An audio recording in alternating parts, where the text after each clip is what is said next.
Say good day to the second generation Toyota C-HR compact SUV. It's got an edgy design, loads of tech, and a remarkably schmick interior. What's not to like? Well, the cost. Because it's hybrid only now, the price has shot up by $11,000, putting it within spitting distance of a comparable Lexus compact SUV. So, is Toyota's new hybrid-only edict an astute strategy, or has it jumped the gun? Have your say in the comments below. Don't forget to like and subscribe. And now, onward.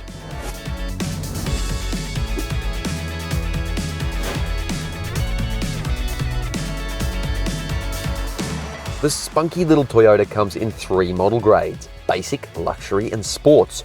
We're driving the mid-spec luxury Koba version here, as it's set to be the most popular model in the range. And we'll see what it's like inside and out, evaluate the hybrid system's performance and efficiency, and find out whether it's pleasant to drive. But rewind for a second, and the C-HR started life way back in 2014 as a concept car at the Paris Motor Show. It was shockingly radical for a Toyota, whose designs up until then were about as exciting as soggy cardboard. The design has evolved. It's more angular, but just as radical as the concept car was more than a decade ago. Those big 19-inch hoops provide heaps of visual grounding. Rear LED taillights create a quasi-spoiler. There's a stylised roof wing up top, and smaller features like the pop-out door handles look cool, but they can be a little hard to use at times. But the elephant in the room is that price. The previous petrol-only C-HR started at just under $32,000. The hybrid-only range opened the ledger at around $43,000. That's a 30% increase in price. This mid-spec Koba model, named after the bloke that engineered it, starts at just under $50,000. And then the top spec GR Sport model is even more expensive and just a few $1,000 shy of the fancy pants Lexus UX. Food for thought right there. Other rivals include upmarket baby SUVs like the Mazda CX-30, Nissan Qashqai, and the Volkswagen T-Roc.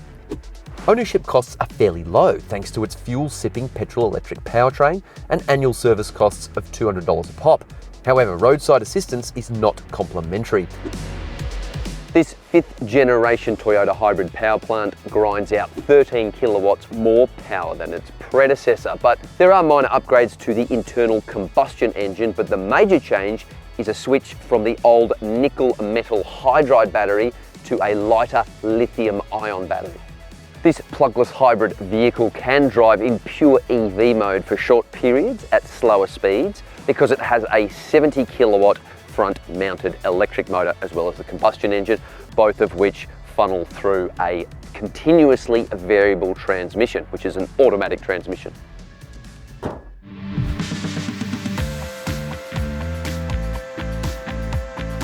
There are 2 things you'll notice when first getting into this car. One good, one bad. It's quite small. It's not a massive vehicle. That's the bad bit. The good bit, it's quite fancy. I wouldn't call it luxurious, but there's an upmarket aroma, a whiff of Lexus. This comes about via a number of classy finishes, eye-catching design flourishes, LED mood lighting, you name it. It's all pretty cool. Apart from a couple of areas where there's cheap and nasty plastics, most of the touchy-feely bits are remarkably soft and supple. The steering wheel is really lovely. I like it, as is the dinky little gear shifter, and the suede inserts in the doors have a very luxurious feel as well. The form-fitting heated front seats look great with their Luxo Sport optics, although for a 50k Japanese compact car, I prefer more suede and leather and less cloth upholstery. The driver gets a 10-way power-operated seat and memory settings. The front passenger does not, making do with manual adjustment. Still, it's a sophisticated little number and very neat and tidy too, starting with this area here. All your car controls, drive mode, auto hold, traction control, EV mode, handbrake. It's so concise, it's simple, it looks good, and it works well. There's also a wall here, which I personally like. It gives you a bit of personal space between the front passenger, but front passenger ain't gonna like this giant bit here, so you can't see the incidental storage, but who cares about the passenger? But look, ultimately they do get an extra shelf here, which is pretty cool.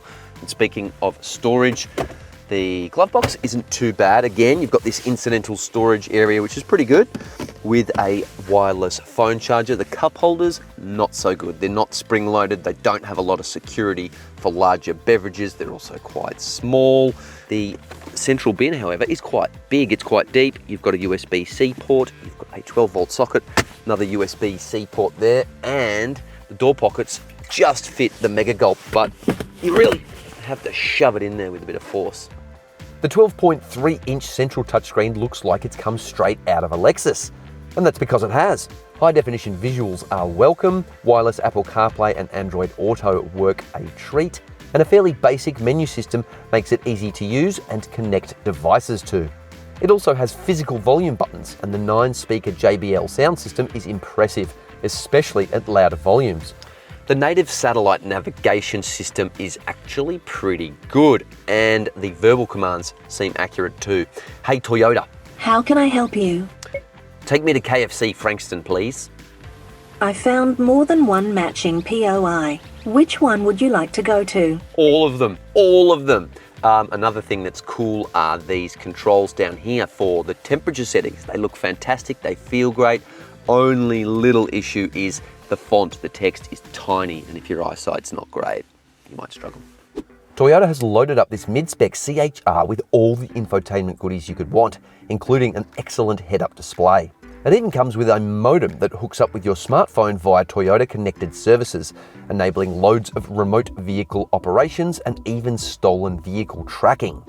You get this clean 12.3-inch digital instrument display, which has a very high resolution and has quite a lot of information too. You can look at your fuel consumption, you can look at how the hybrid system is working, and there are also 4 different themes for a bit of customizability. And although they're not quite as dynamic and bold as some of its rivals, they are effective and they are functional. Very, very Toyota. The reverse parking camera is above average, with good visual clarity and a 360-degree bird's eye view for good measure.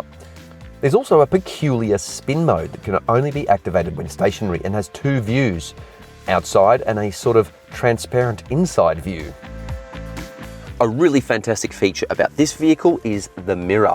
Flick this and it goes to digital mode, and it's great for a couple of reasons. The first is that it gives you unobstructed vision. So even if you've got 2 giants sitting in the back with huge noggins, you can still get a very clear view, and it's really good at night. It provides excellent clarity and it provides a wider field of vision too.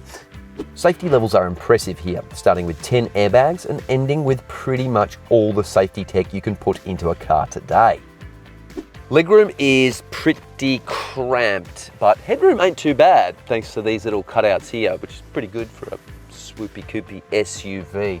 But there is a sense of claustrophobia back here. The window line is quite high, the windows are small and tinted, the pillars are quite large, and it's rather dark. I think if you're going to have passengers and kids and babies or whatever back here regularly, you might want to option the panoramic glass roof, which is a bit more than $1,000. Otherwise, whoever sits back here is going to feel like a prisoner. Speaking of prisoners, you wouldn't want to stick 3 of them in the back here. Firstly, because the doors don't open very wide and it's hard to get in and out. Secondly, it's a very narrow car. Thirdly, there's no air vents. You do get a USB-C port, which is nice. A couple of coat hooks here, not too bad, but the lighting is crappy. There's no fold-out armrest. Not my favorite back seat, that's for sure. Dual ISOFIX and triple top tether anchorages are in there, and an excellent safety system that warns passengers of approaching vehicles. The power-operated tailgate reveals a fairly big boot for what is quite a small SUV. And although you've got this big lip here that can make loading and unloading bigger and heavier items a little bit tricky, overall amenity is pretty good. You've got twin bag hooks, 4 metal tie-down anchorages, and a dirty, great big subwoofer. Unfortunately, there's no spare tyre, only this tyre repair kit, but the folding rear seats can be operated from the boot and open up more space. Thus far, the positives outweigh the negatives. This is a cool little car. Let's hope that theme continues out on the road. Cue the driving music.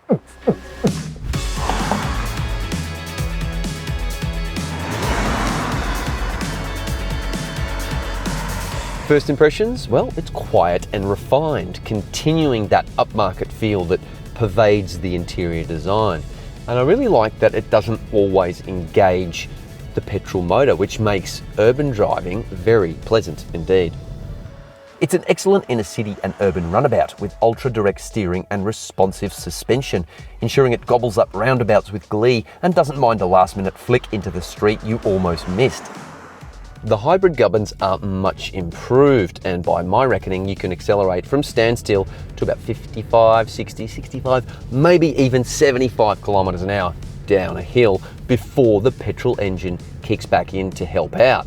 That's assuming you're feathering the throttle. And when the petrol engine does kick back in, it's actually quite quiet and refined. Not bad. But you can only really travel up to a kilometre or so before the small battery gives up. And when you need to get a move on, the hybrid powertrain delivers fairly average performance. The flaccid petrol engine, lethargic transmission and chubby 1.5 tonne mass making it feel underwhelming at best and slow at worst. This becomes a problem out on the freeway and when you're attempting to overtake someone, because it just takes forever to build up steam.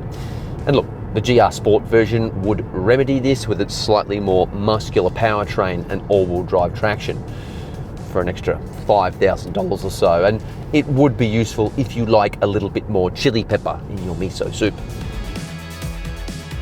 To be fair, this Toyota is pretty zippy at lower speeds, especially when the petrol and electric motors combine to deliver maximum power. But making decisive moves in cut and thrust highway traffic can be challenging. Ride comfort is acceptable for the most part, but the stiffer than usual springs and dampers and big 19-inch alloy wheels make potholes, speed bumps and curbs a little jolty. But you know what? I'm okay with that because the firm suspension makes it satisfying to drive on fast, fun and flowing roads. Again, it's not a rapid vehicle, but it is tenacious and it can maintain impressive mid-corner speeds.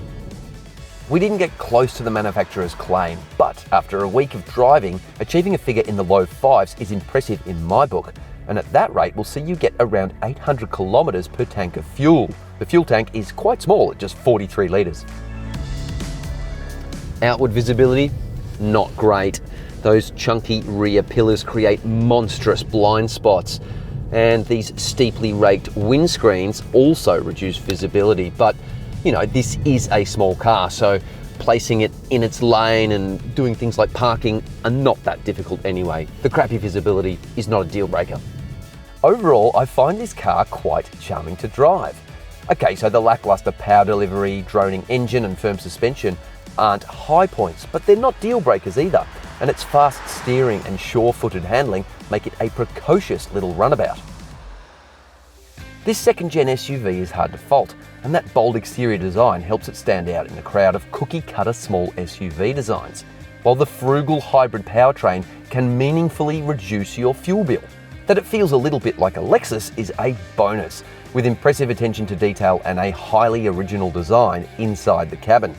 There is so much to like here, but Toyota's insistence on axing petrol-only models means the price has risen too much too quickly for my liking. Look, no one's going to be disappointed with this charming little SUV, and I've really enjoyed my time with it. But if you've got 50k burning a hole in your pocket, I would suggest shopping around first, because you can get a whole lot more car for your money elsewhere. Thanks for watching, hope you liked the video. Don't forget to like and subscribe, and riddle me this, are Toyota vehicles getting too expensive? Have your say in the comments below.